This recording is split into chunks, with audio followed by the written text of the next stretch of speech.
Okay, good morning students. Today we are going to discuss logical Venn diagram part 2. Okay, now let us start with the first question. You have to find out, आपको ये figure given है, आपको ये बताना है इसमें से जो ऑप्शन गिवन है उसमें से कौन सा बेस्ट फिट करता है इस वेन डायग्राम के साथ. And the option are given: universe, solar system, earth, oats, apple flavour, mango flavour, head, brain, eye, watches, branded and eyes. Okay, तो these option are given. अब अगर आप ध्यान से देखें ऑप्शन नंबर ए, तो देखिए ऑप्शन नंबर ए क्या कह रहा है कि यूनिवर्स है. ऑब्वियस सी बात है, यूनिवर्स है. ठीक है, यूनिवर्स के अंदर हमारा क्या होता है, सोलर सिस्टम होता है, और सोलर सिस्टम के अंदर हमारा क्या होता है, अर्थ होता है. ठीक है, तो ये आपका फर्स्ट क्या रिप्रेजेंट कर रहा है, ये आपका फर्स्ट रिप्रेजेंट कर रहा है यूनिवर्स. ओके, जिसके अंदर है ये पार्ट, ये आपका क्या रिप्रेजेंट कर रहा है, it is representing solar system. ये आपका सोलर सिस्टम रिप्रेजेंट कर रहा है.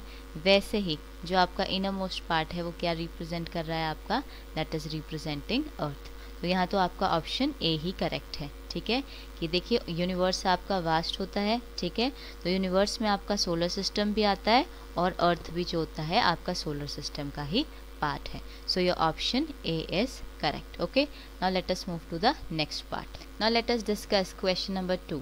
Choose which of the following diagram represent relation among the given element in a much logical way. Vegetable, capsicum, red. ठीक है, तो आपको वेजिटेबल, कैप्सिकम और रेड में आपको वेन डायग्राम बनाना है कि वो कैसे एक दूसरे के साथ जो होते हैं वो रिलेटेड होते हैं. ठीक है, अब ध्यान से अगर आप देखें तो देखिए वेजिटेबल है आपका, ठीक है, और कैप्सिकम है और रेड है. अगर हम बात करें कैप्सिकम, तो देखिए कैप्सिकम जो है आपका वो वेजिटेबल ही है. ठीक है, तो कैप्सिकम आपका वेजिटेबल है, और कुछ वेजिटेबल जो होती हैं आपकी वो रेड होती हैं कलर में, और कुछ कैप्सिकम भी आपकी कैसी होती हैं, वो रेड होती हैं कलर में. तो आपका वेन डायग्राम किस तरह से बन सकता है, आपका वेन डायग्राम कुछ इस तरह से बन सकता है कि ये आ गई आपकी वेजिटेबल्स. ठीक है, लेट अस टेक, ये क्या आ गई आपकी वेजिटेबल्स. वेजिटेबल के अंदर ही आपकी क्या आती है, कैप्सिकम आती है. ठीक है, तो वेजिटेबल के अंदर ही आपकी आती है कैप्सिकम, और कुछ वेजिटेबल जो होते हैं वो आपके क्या होते हैं, रेड भी होते हैं. तो ऑब्वियस सी बात है, तो इनका क्या आ जाएगा, ये इंटरसेक्शन आ जाएगा. तो कुछ इस तरह से आप इसका डायग्राम बना सकते हैं कि कैप्सिकम जो है वो आपकी वेजिटेबल्स हैं, और कुछ वेजिटेबल्स आपकी रेड भी होती हैं कलर में, और कुछ कैप्सिकम आपके कलर में रेड भी होते हैं. ओके, तो इन दिस वे जो होगा वो आपका ऑप्शन करेक्ट होगा. सो योर ऑप्शन हेयर, कौन सा ठीक है आपका ऑप्शन, आपका ऑप्शन जो करेक्ट है that is D part. Your D part is correct. Okay, now let us move to the next question. Now the next question is, choose which of the following diagrams represent relationship among the given element in much logical way. Electrical item, iron, house. ठीक है, तो आपको इनमें जो है वो Venn diagram जो है वो बताना है किस तरह से बनेगा. ठीक है, अगर आपके पास इलेक्ट्रिक आयरन है, इलेक्ट्रिक आइटम है, आयरन है, और क्या है आपके पास, हाउस है.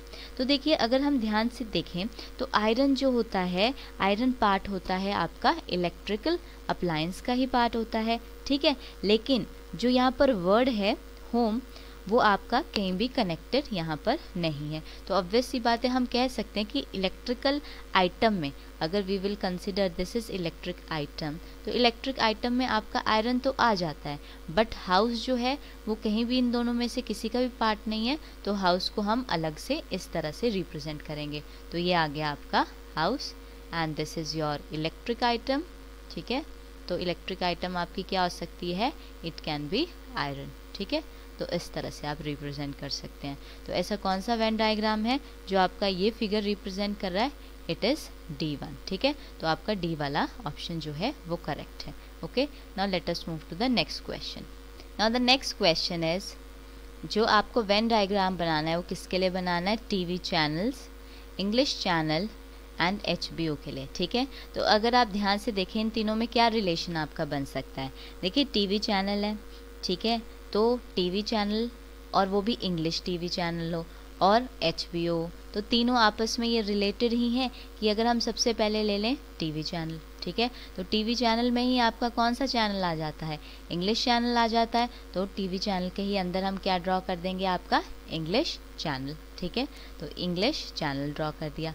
और जो HBO है वो आपका क्या है, वो इंग्लिश चैनल ही तो है, तो वो इसके भी अंदर ड्रॉ हो जाएगा। तो ये आपस में रिलेटेड ही है, ठीक है। तो इनका वेन डायग्राम कैसे बनेगा, इनका वेन डायग्राम कुछ इस तरह से बनेगा, दैट इज टीवी चैनल के अंदर आपका इंग्लिश चैनल और इंग्लिश चैनल के अंदर आपका HBO। तो इस तरह से इनके वेन डायग्राम को आप रिप्रेजेंट कर सकते हो। So your option C is correct. तो यहाँ पर आपका कौन सा ऑप्शन करेक्ट है, यहाँ पर आपका ऑप्शन जो है वो C करेक्ट होगा। Okay, now let us move to the next question. Okay, now the next question is, choose which of the following diagram represent relation among the given element in a much logical way। तो कौन सा आपका जो relation है वो ज़्यादा logical तरीके से बताता है, फ्लावर्स, रोज़, येलो, ठीक है। तो फ्लावर्स है, ऑब्वियस सी बात है, फ्लावर्स में ही आपका एक कैटेगरी क्या आता है, रोज़, ठीक है, क्योंकि हमारे पास डिफरेंट टाइप के रोजेज़ होते हैं। तो आप कह सकते हो फ्लावर में ही एक कैटेगरी आ गया रोज़, और रोज़ में भी आपका कलर क्या हो जाता है, रोज़ का येलो हो जाता है। तो ऑब्वियस सी बात है, हम किस तरह से वेन डायग्राम बना देंगे, ये आपका आ जाएगा फ्लावर्स के लिए, ठीक है, और फ्लावर्स के अंदर आपका आ जाता है रोजेज़, तो ये आ गया आपके रोजेज़ के लिए। और रोजेज़ आपके कैसे कलर के भी होते हैं, येलो कलर के भी होते हैं, तो ये आ जाएगा आपका अंदर येलो, ठीक है। तो ये क्या रिप्रेजेंट कर देगा, येलो रिप्रेजेंट कर देगा। तो इस तरह का डायग्राम जो होगा वो आपका लॉजिकल तरीके से वेन डायग्राम को रिप्रेजेंट करेगा। So here your option C will be correct. Okay, now let us move to the next part. Choose which of the following diagram represent relation among the given elements in a much logical way। Flower, rose, mango. तो आपको बताना है इनके बीच में किस तरह का आपका लॉजिकल एलिमेंट के बीच में लॉजिकल रिलेशन किस तरह से बनेगा। देखिए अब आपको पता है फ्लावर्स हैं, रोज़ है और मैंगो है। ऑब्वियस सी बात है, फ्लावर्स की कैटेगरी में ही आपका एक रोज़ फ्लावर भी आता है, ठीक है। और साथ में अगर हम मैंगो की बात करें तो मैंगो इन दोनों से कहीं भी रिलेटेड नहीं है। तो आपका वेन डायग्राम किस तरह से बन सकता है, ये बन गया आपका फ्लावर्स के लिए, ठीक है। फ्लावर में ही एक कैटेगरी आपकी क्या आती है, रोज़ की, तो वो बन जाएगा आपका अंदर। लेकिन अगर हम बात करते हैं मैंगो की, तो मैंगो आपका कहीं भी इनसे रिलेटेड तो है नहीं, तो उसको हम कैसे बाहर रिप्रेजेंट कर देंगे। तो ये आपका क्या आ गया, ये आपका आ गया मैंगो। तो इस तरह से जो है आपका वेन डायग्राम बनेगा। तो अगर हम ध्यान से देखें, हमें जो 4 ऑप्शन गिवन है उसमें से D ऑप्शन कुछ इस तरह का दिख रहा है, तो इसीलिए आपका ऑप्शन कौन सा करेक्ट है, your option D will be correct. Okay, now let us move to the next question. Now let us discuss question number 8। Choose which of the following represent relationship among the given element in much logical way। ठीक है, आपको relation बताना है कि actors में, mail में, female में आपका किस तरह का रिलेशन आता है, ठीक है। एंड द ऑप्शन, ये आपको चारों ऑप्शन दे रखे हैं। तो देखिए ऑब्वियस सी बात है, एक्टर्स हैं, कुछ एक्टर्स जो हो सकते हैं वो आपके मेल भी हो सकते हैं और कुछ एक्टर्स जो हैं आपके फीमेल भी हो सकते हैं, ठीक है। तो हम किस तरह से ड्रॉ कर सकते हैं, ये आ गया आपका एक्टर्स के लिए, ठीक है। तो कुछ एक्टर्स आपके क्या हो सकते हैं, कुछ एक्टर्स आपके मेल भी हो सकते हैं, तो we will represent this by M। And कुछ एक्टर्स जो हैं आपके फीमेल भी हो सकते हैं, ओके। तो हम इस तरह से इसको रिप्रेजेंट करेंगे आपके लॉजिकल वेन डायग्राम को। तो ऐसा कौन सा ऑप्शन है जो आपका सेटिस्फाई कर रहा है, that is option D। Okay, so that is all about for today. If you are having any doubt anywhere, leave the comment below and do like and subscribe our channel. Thank you so much.